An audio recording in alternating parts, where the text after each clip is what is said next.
Hello, folks, and welcome to Author Adjacent, a show about the journey from hobbyist writer to professional author. I'm your host, Michael Vadney, and today I am sitting with Herman P Hunter, author of the Wizard's Stone book and the Revenant series. Welcome to the show, Herman.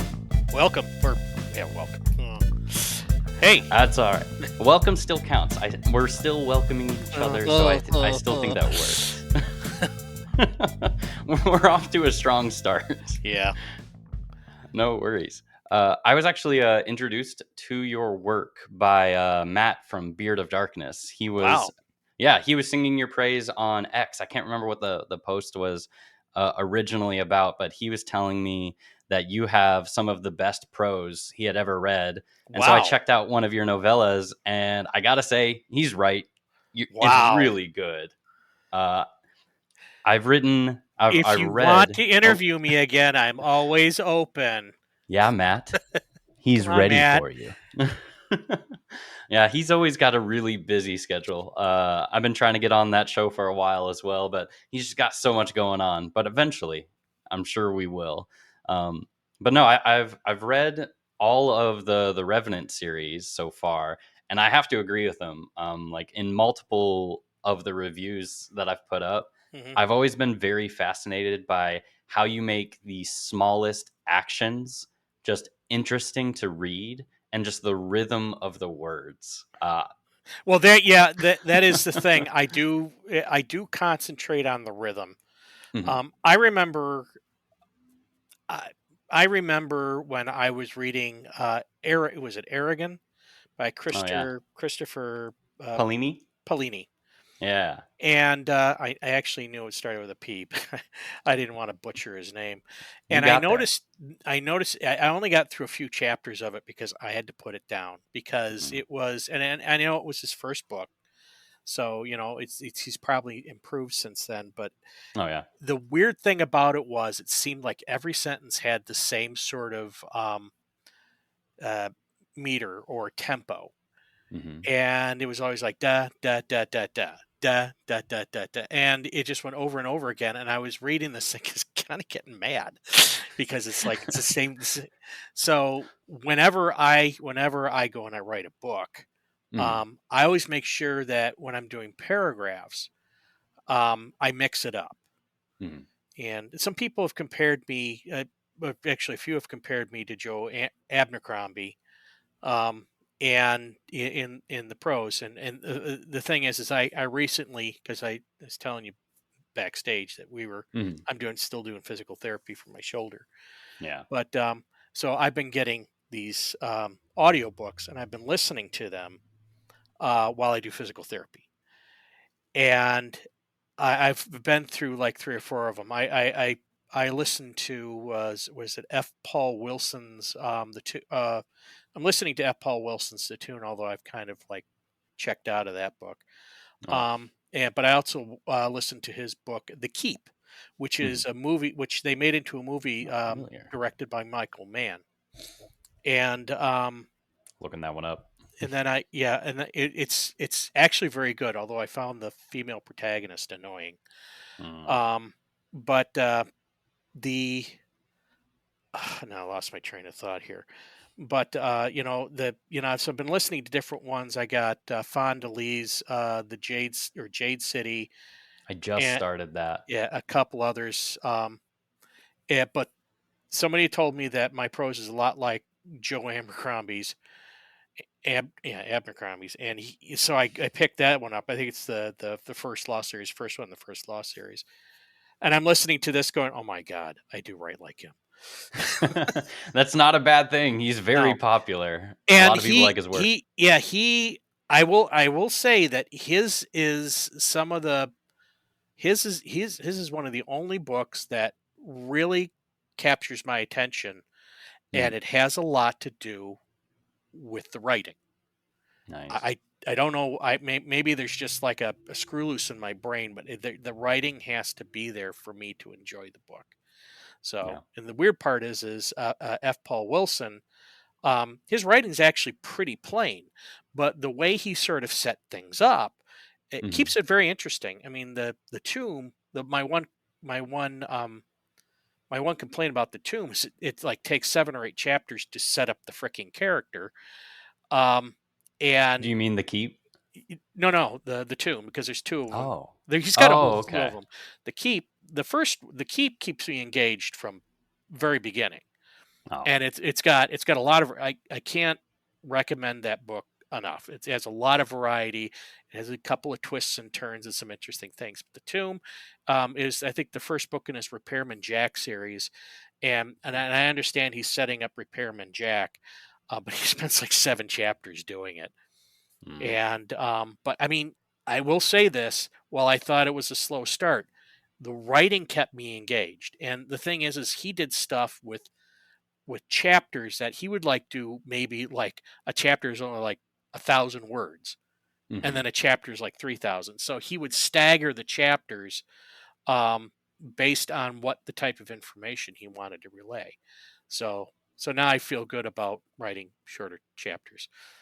Oh, It's, I'm a fan of shorter chapters. It yeah, feels more consumable that way. It almost is like potato chips. You yeah, can't just have one potato chip, so you keep reading these short bite-sized chapters. exactly. So And I'm a it big fan. kind of like draws you into the next one, and then the next one. Next thing you know, it's like 2 in the morning. You got to wake up at 4 in order to go to work. Yeah. So But if you come across like an 8, 9, 10, 15,000 word chapter, I you feel like you have to get to the end, even if you don't want to, and it feels a exactly, little more like a slog. So I'm a huge fan of the short chapter bus. exactly. So that's one of the reasons why I try and keep my chapters short. Mhm. And if I have a changed perspective, I'll switch over to a different chapter. No, So, I think you did very well with it. well, thank you. Uh, of course. Getting back to it, though, I guess the first question I always like to ask is, how did you get to where you are in your writing career? Like, how did you start out? You got is okay. This is gonna be a while. So, That's all right. I got time. um, I first started writing um very early on in my software career. I wrote a couple articles. One got published um in a major development magazine during the time. Yeah, I think it's Nice. since defunct now, but they started up a book press and they invited me to write a book, so I wrote a book. It's like 420 pages long, and they had only budgeted for like 250. Oof.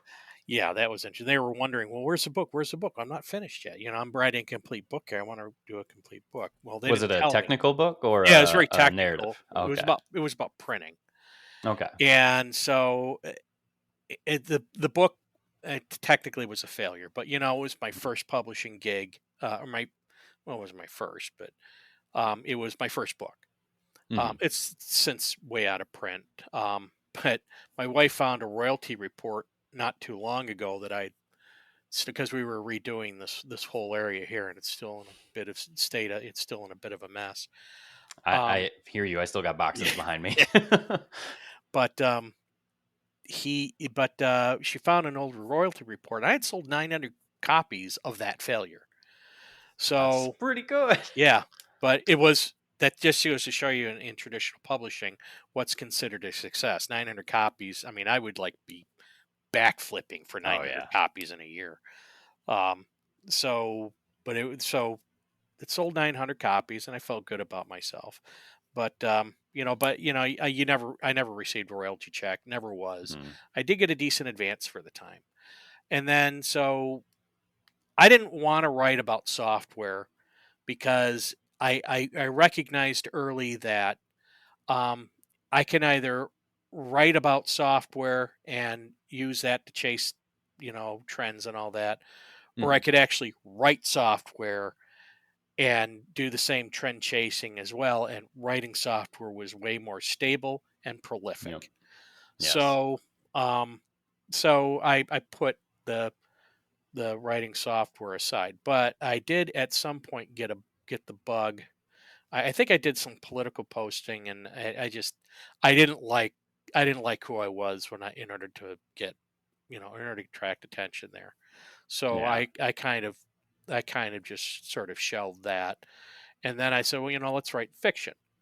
So I came up with an idea on my way home from work. I was in my 30s, somewhere in my 30s, and one of the kids had just been born. And I had this idea, so I went down and I started writing a fiction book. And my first fiction book was absolutely awful. Deleted it off my hard drive. It was absolutely terrible. It was aimless. It had no story. It was awful. So I came up with another idea, and it involved a character named Frankie. And basically, it was my quote, Lord of the Rings. And a matter of fact, when I Mm. had finished with it and I handed it to my wife, you know, she said, "Boy, this looks a lot like Lord of the Rings." And I'm like, "No, of course it's not. It's not this, it's not that." Well, in hindsight, it's kind of like Lord of the Rings. So, um, so I asked her opinion, and she gave me that tepid. It's nice. Yeah. Um, you know, and my wife is a big reader. So Mhm. if she would have told me the truth, I think she would have told me the truth at that exact moment. What followed probably wouldn't have happened.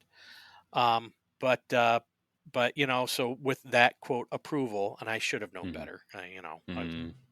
I went off and I went off um and I decided I was going to get it published. So I started sending out queries, started sending manuscript to publishers, uh, you name it. And I forget how many years went by, maybe a year, 2 years, possibly three. Mhm. I accumulated roughly about 80, 90 rejections. And at that point, That's a good effort. yeah, no, it's a horrible effort because every single the book sucked. I'll be honest with you, the book as I wrote it sucked. Mm. And one person said you have a bit of a story here, but you need to do, and he listed like this whole list of things. Mhm. And I'm like, there's no way I can rewrite this thing. It's huge. At that time, it was like about 150, 250,000 words somewhere. It was huge. I mean, I printed it off. The Big old stack was chonker, like, yeah. yeah, it was huge. So I was like, well, maybe this isn't. Maybe I'm just not cut out for this. So I put it Mhm. away. During that time, because the story itself, the Frankie has a bit of a romance. And so I wrote a short story during that period of time that sort of concluded the story and the romance. I don't know why I did it. And then I just sort of put away writing altogether. Well, Mhm. fast forward to about 2017, and I said that short story and the Frankie story really never really left me. So I decided, well, I'm going to go in. I'm going to rewrite that short story about the conclusion of The this book. conclusion, yeah. Yeah, kind of give it a sort of finality. And so I think it's like December 2017. I sat down and I started writing. And by the beginning of February 2018, and I think it's roughly the time, um, I had about 180, 170, 180,000 words done. Oh, wow. Um, yeah, so it was a huge book, and I'm like, maybe. And I really enjoyed doing it, but because the story for some reason was just pounding in my head. I had to get it Mhm. out. And so every night sat down and I pounded out. So you know, roughly a month and a half took me about 180,000 words. That's impressive. Well, the story's garbage. It's still But fast, you're getting it, words out. I get words out. The story's garbage, but you know what? There's a lot of potential there. So then I start Yeah. thinking, now that I've done this, why don't I go back and I revisit Frankie? So I sat down and I took the old manuscript and I started rewriting it and started taking advice from people about how to do things because I was on a writer's website. So I Mhm. started rewriting this thing in the style that I want to do it, the style that I think I want to do it. Mhm. And so I hand that to my wife and she reads it and about a month later I come back and I say, so what do you think? She goes, this is as good as anything that I bought. Now my wife, she buys books by Clyde Cussler, Michael Crichton, Stephen King. She's a reader. Yeah. I'm not really so much a reader, but she is. Mhm. And she's going, you should get this published. This is as good as anything I've bought or read. High And I'm like, praise. yeah, high praise, because the first one sucked. So I mean, so that's one of the reasons why I can kind of gauge. Mm-hmm. That's why, if you notice on every single one of my books, she's one of the main beta readers. Mm-hmm. So I gauge her opinion on it to see whether the book sucks or not. Was this worth my time? Yeah. So then I'm like, okay. So she goes, you really should try and get this published. And I'm like going, because during that time I was looking around for publishing, and I'm like going, my odds aren't really looking too good publishing. Mm-hmm. But you know what? Unless you go out and try and do it, you will never know if you could. And the Yeah. people always say, well, how do you know? How do you know that you couldn't get it published if you didn't try? Yep. So from about 20, was it 2019? Yeah, 2019 to 2021. Um, I decided I was going to try and get this book published. Sometime, I think it was late January 2021, I came down with COVID. Mm. Um, Beginning of February, I was in the hospital with COVID. I was all sorts of messed up. When I say I was probably going to die from COVID, that wasn't a joke. I Wow. thought that if I went to bed that one night that I went to the hospital, if I went to bed that one night, I probably wouldn't be waking up.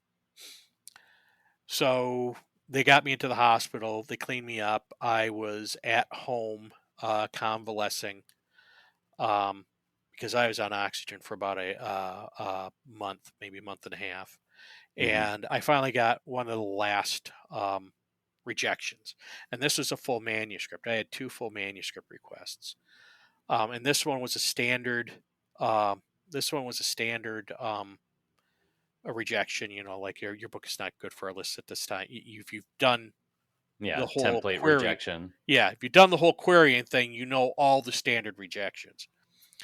And at the very end of it said, "You are very talented." And I, I'm pretty sure that they meant that the agent meant that as some sort of like something to bolster my my confidence, but Yeah. it came across like a kick in the gut. And I was just like, I'm done. Yeah. And I said, the second time, I'm done. And my wife came in and said, we will self publish whatever it takes. We will get you published, and you keep writing. We'll figure out a way. So Okay. after that, because my problem is here I am, I'm near retirement. Mm-hmm. Okay. I I'm not going to spend all this money on a vanity project. Yeah. And if I can't get it published, I don't want to drain my family resources, especially now I should be saving it for retirement to do this thing. So but I like, okay, if she thinks we can do it, because she's one in charge of all the money, she thinks we can do it. I'm going to go for it.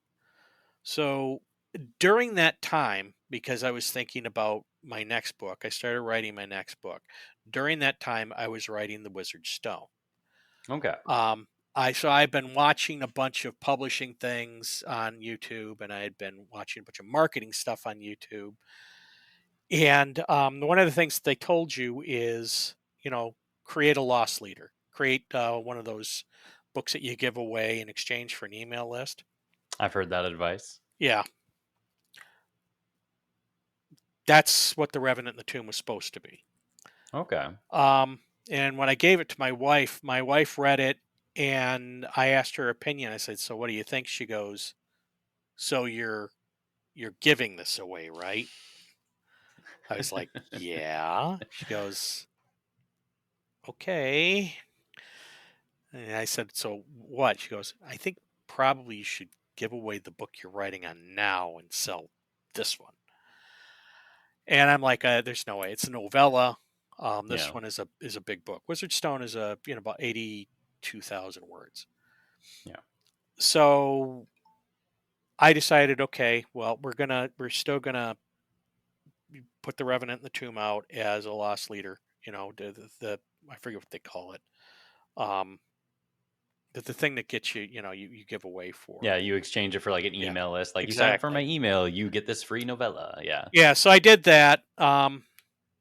And I did that for about 3 months. I mean, I literally advertised that you were getting you were getting a free book. Hmm. Outside of my friends, no one, and I mean no one gave me their email address. No Hmm. one. And so I'm like, screw it, let's just publish it then. I'm not you love this book, just publish it. So I put it on Amazon. I sell about 200 some copies, actually more than that. And I get people coming up to me on social media out of the blue as I'm, trying to finish up the Wizard Stone, saying, Yeah. "So when's the next book coming out? So when's the next Hal Cedric book? I want to read. I would like to see more about this, and I'd like to see more of that." And I'm like, "This is supposed to be something that the character Hal Cedric was a throwaway character Hmm. in a throwaway story, okay? And actually, the story is a Yeah. bit of a backstory um, for the antagonist in that. Hmm. I I have no intention of continuing that story." So me and the wife agreed that after I was done with the Wizard Stone, I would do what became the Revenant and the Cult. These guys. Yeah. So Yeah, you talk a little bit about this in the forwards of the novellas, because yeah. I haven't read The Wizard Stone, but I've listened to all of the novellas that you have, the three Hmm. for Halcedric, and they're phenomenal. Like, Well, thank you. they're really good on the prose. I remember getting past the first one and starting the second one, and I remember going into it looking for the same things that I was looking for in a lot of books. Like, Hmm. I'm really big into like character growth and character arcs and just that kind of focus, but that's not really what these stories are No, about. They're about the continued effort despite everything that you're dealing with, all of the exactly. barriers that you run into. And it sounds like that's very reflective of your own journey in the Yeah. writing. Well, the other thing too is I wanted like a Conan. I one of the things that I heavily can see yeah, that. one of the things that That's a good heavily comparison. influenced me was freaking Robert E. Howard and Conan. And if you notice, Hmm. Conan has he does have an origin story, but it comes much later. Hmm. He becomes a king, but I think that's only reference, and I think the king part only gets written later by a different author. It's a long Hmm. time since I looked at this, and the rest of it is just a bunch of stories, Yeah. and none of them are in order. So it's like I kind of wanted to do. I don't want to do a series. I would love Mhm. to do episodic adventures. And so that's kind of what everything here is. This is episodic adventures. Mhm. Odo is leading up to Frankie, and he's the wizard. I have a fighter, but now I have a wizard, and he's the Mhm. wizard in all of this. Hal Cedric is much earlier, and he delves a lot into the past, Yeah.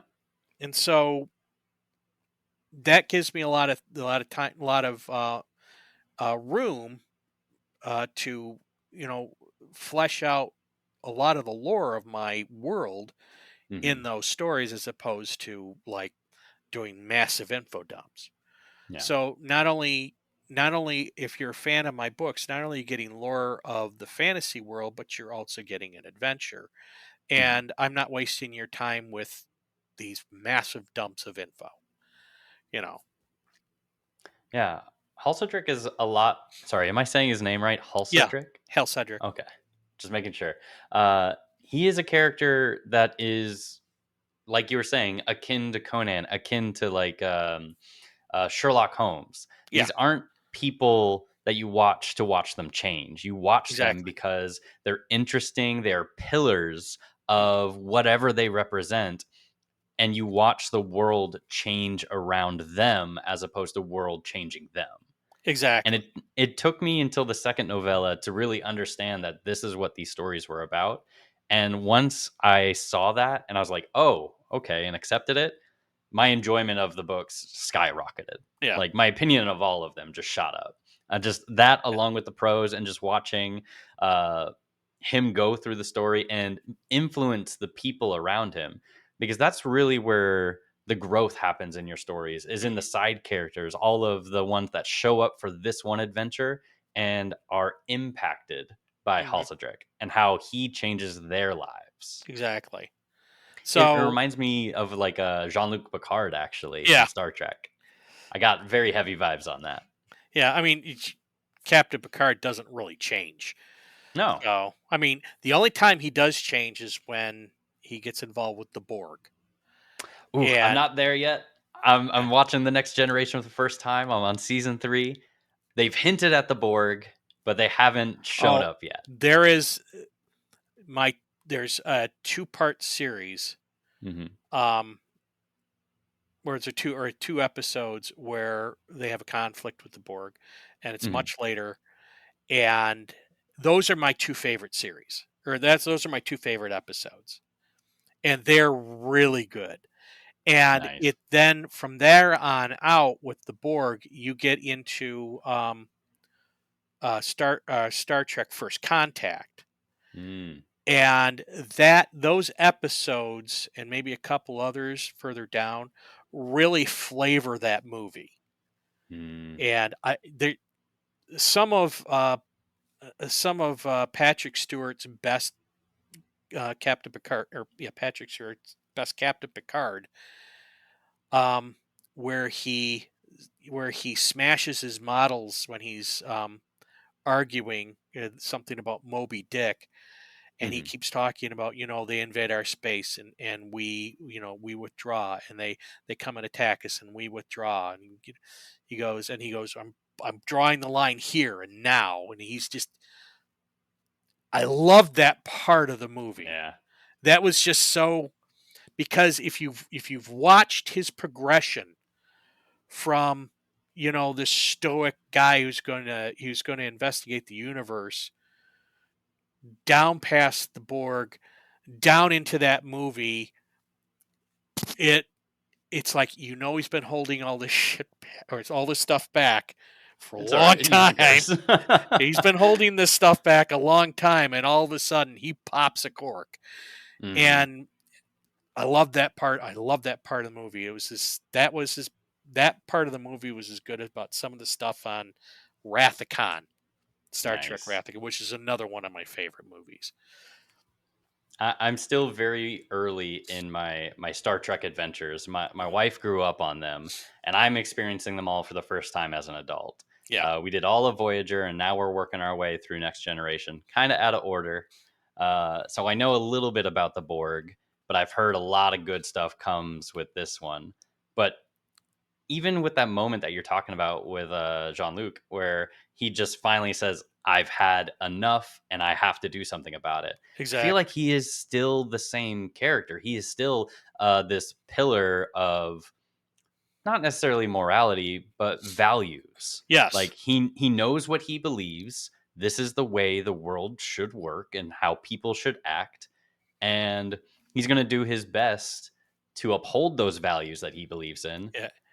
But if you keep pushing him to not be able to do that, he's going to do something to stop you from stopping himself. Exactly. And I love those moments. it's his yeah it's the one moment where he's about as close to Captain Kirk as he gets. Yeah. And so if but I just I you know the hair stands, I get goosebumps when that scene comes on, because it's very raw, and it's very, very real. And Yeah. like I said, you're not there yet, but when you start getting there and you start watching the progression, it gets it flavors that entire scene. Mm, And of course, it also includes Moby Dick and Melville. that's always nice. So Yeah, there's a similar experience that I've had recently reading the Midnight Wars books by mhm, Adam Fernandez. It's a sci-fi series, kind of a little reminiscent of like the political maneuvering of Dune, but mhm. more space opera. Yeah, Uh, and there's this character, Silas, that you follow throughout the series. And I've read the first 2 books. And in the second book, he just has that moment where just like, enough is enough. You've pushed me too far.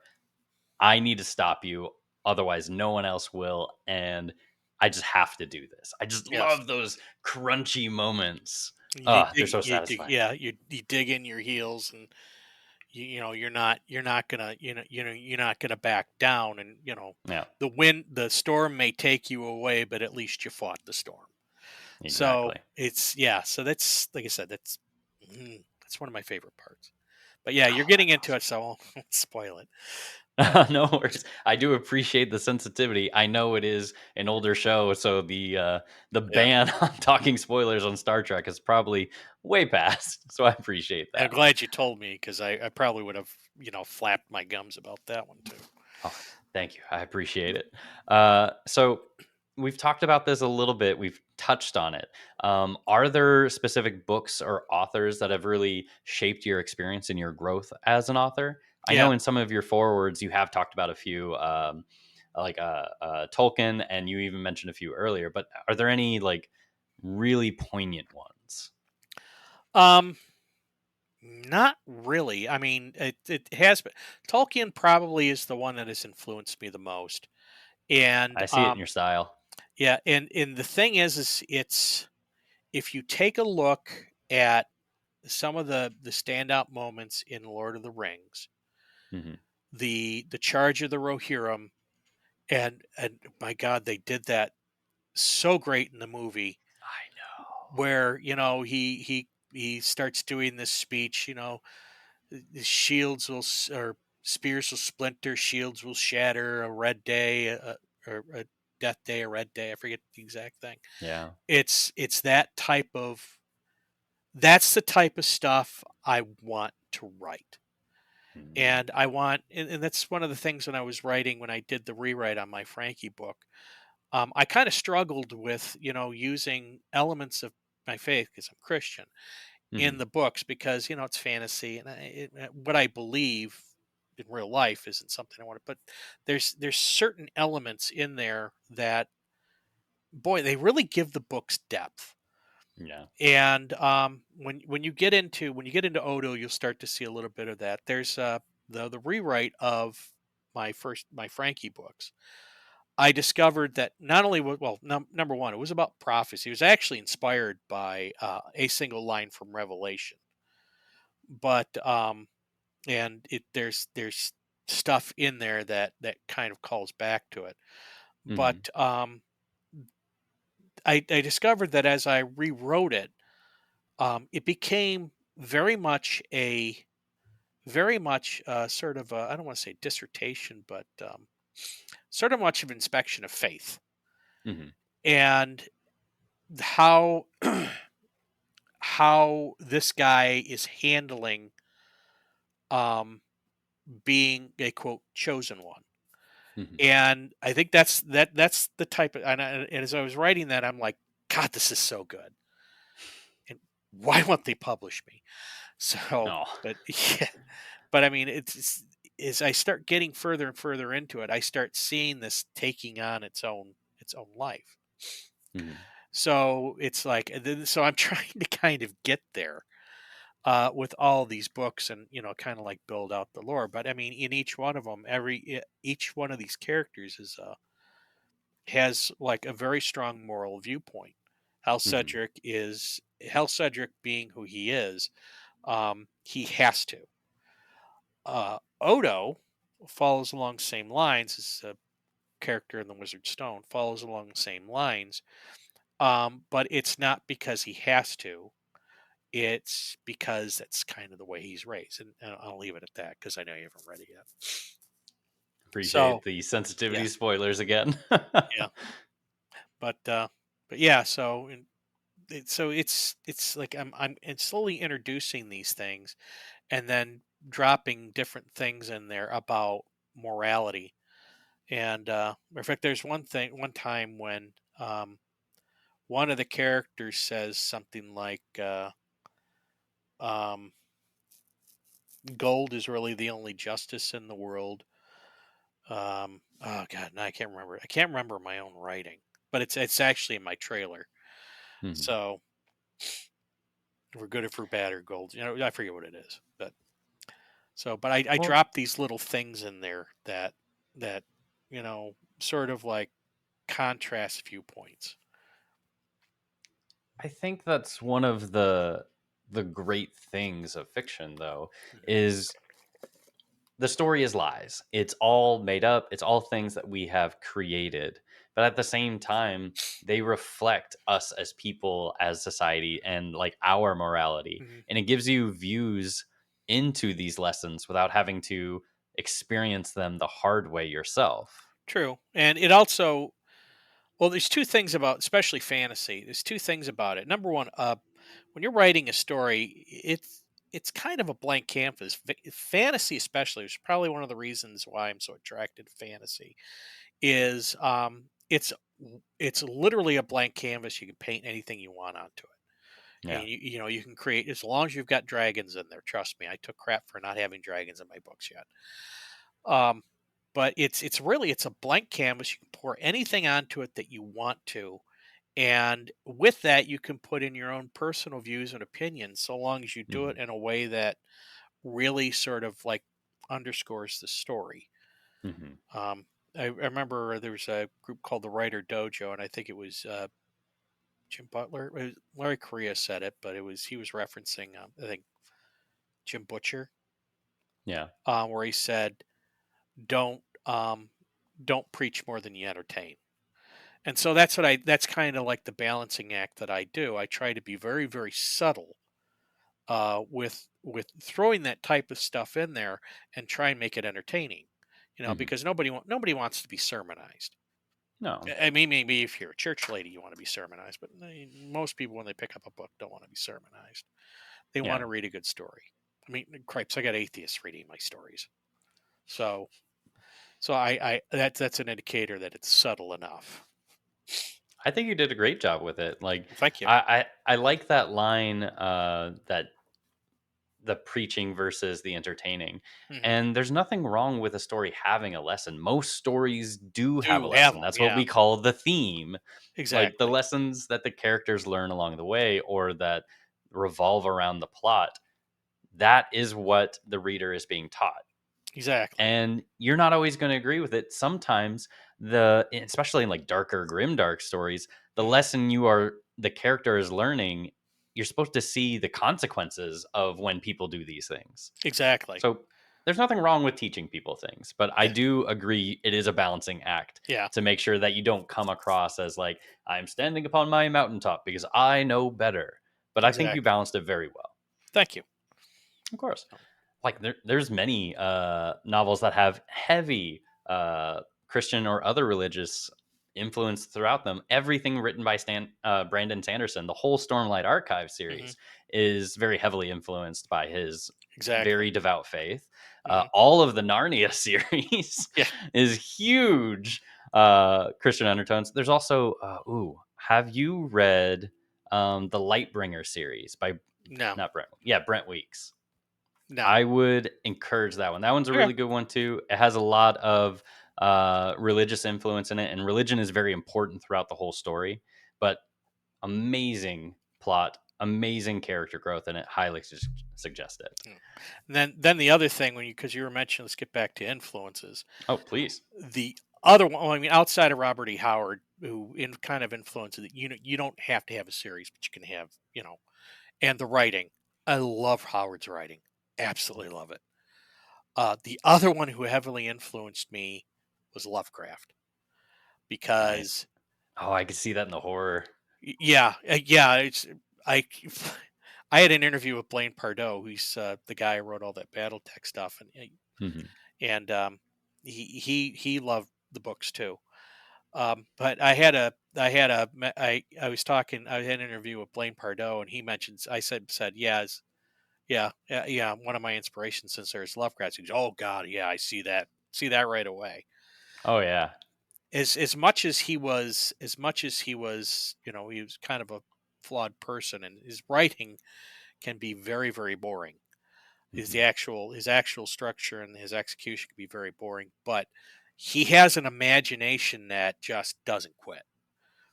I mean, nobody, I wouldn't say nobody, but a lot of people during that time were not writing about a, you know, a lot of the stuff that eventually became Lovecraftian. So, Yeah, and he it's inspired a whole genre. exactly, and him and Howard were exchanging stuff back and forth. So, I mean, so you can see that there, and of course, all the older writers, like Burroughs and Verne and all these older writers that did the adventure stuff. That stuff still stays with me. So because I like adventure, it's escapism, and I follow kind of like Tolkien and Lewis's philosophy that you need escapism. You can't. Not everything could be some sort of literary morality tale or this slice of life stuff. You got to have people need to wander out of their world and experience something else. Other than the drudgery of their daily life. So those are the main influences. That's why I do what I do. And it's as much escapism for me when I write as it is when you guys read it. Because I'm like, when I get on a roll, man, I am not there. I am Yeah. pounding on that keyboard and everything, all the all the neurons are firing and you name it. No, I agree with you on that one. I'm working on my debut novel right now. Hmm. I'm on the fifth draft of it, and then I'm going to give it to my editor. And it is amazing how you can just fall into a world of your own creation and just not see anything beyond the screen that you're typing on. Yep. And I It's love a it. pretty phenomenal feeling. And it harkens back to when, because I've been writing software nonstop for about 30 years, Yeah. and there are times when I'm just right in the zone, and you start at like 8:30 in the morning and it's 5:30 and everybody's shutting out the lights, shutting Yeah. off the lights. So it's the same thing except it's not code. It's a world and characters and stuff like that. So it's like I said, I know what it is because I've been there before. It's just a different way of doing it, and I do find it Yeah. very satisfying. So you've talked about coding, and are you still doing that? Are you still within your Oh career, yeah, or are you retired and writing now? yeah. No, I'm still doing. I can't retire.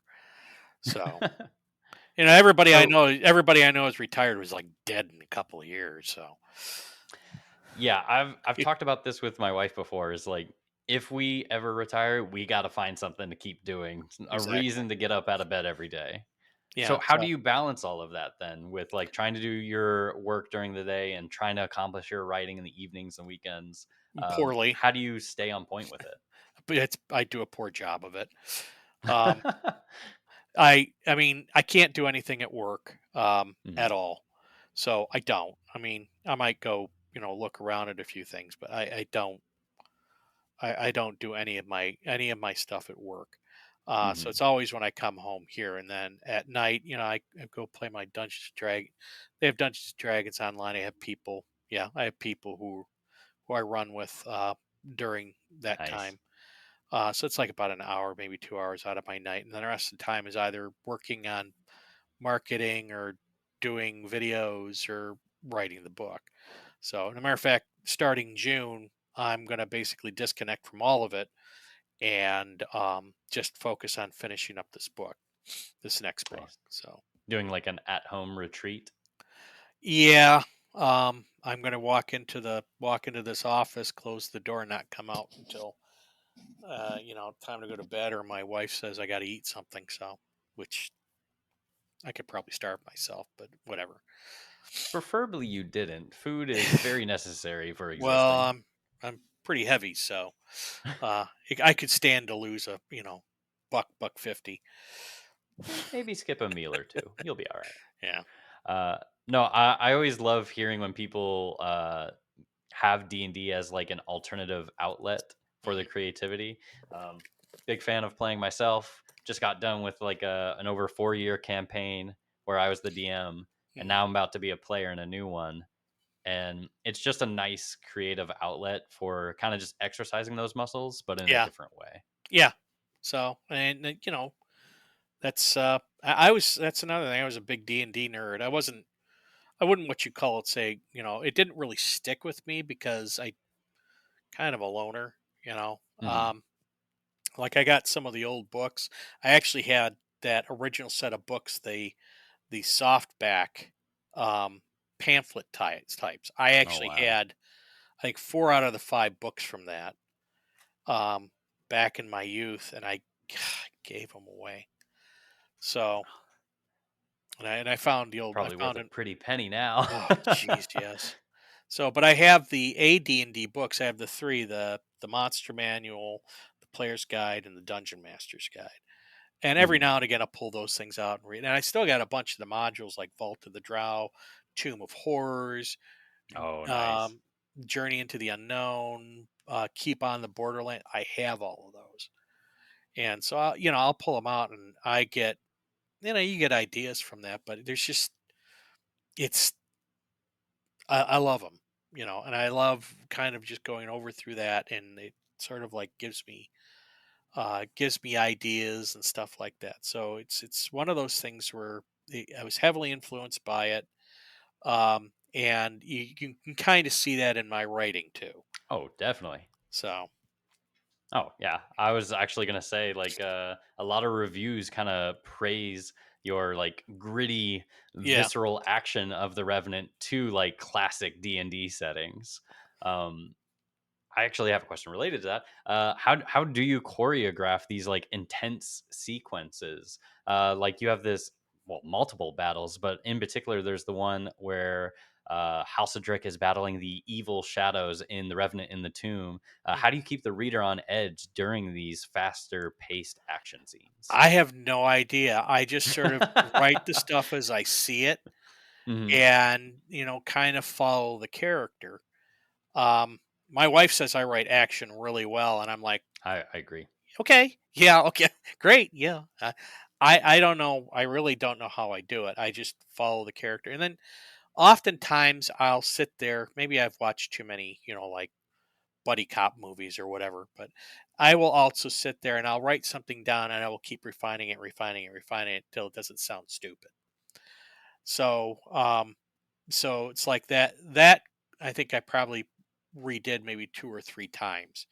The first conflict scene in the Revenant and the cult, um, which in the barn where Hmm. they're coming for Hell Cedric.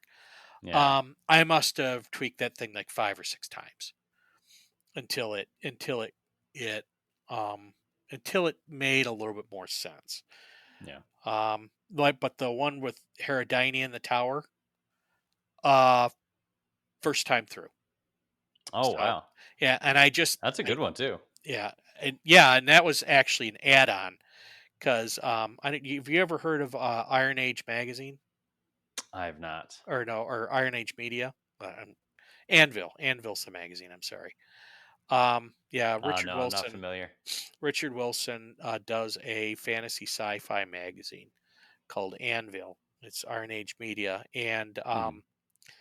he was one of the ones who read through the first book, and because I divided that book in half, which I probably Hmm. won't ever do again. And he said, "Yeah, you need more in this. You need more in this book." And I went back and I think I added that scene with Hmm. the tower because there was too much of a gap, I thought, between when Hal Cedric goes into the city and when he gets back, and there's Yeah. something needed to be there. And one of the scenes or the couple of chapters at the end. So, and that's what I thought really, and it really did. It really tightened the book up. I thought it gave it a lot more depth, and it also added something for the next book that I was going to throw in there anyway. So, Okay. so I mean, the action sequences, it all depends. But the thing is when I'm writing a book, I know where I start and I know where I want to end, and it all becomes a matter of filling in, of having chapters that number one build to a climax, but number two also add interest along the way, action or lore or some sort of interrogation of the character, and etc. Hmm. So that's kind of what I do, and then everything else that's fluff just gets thrown out.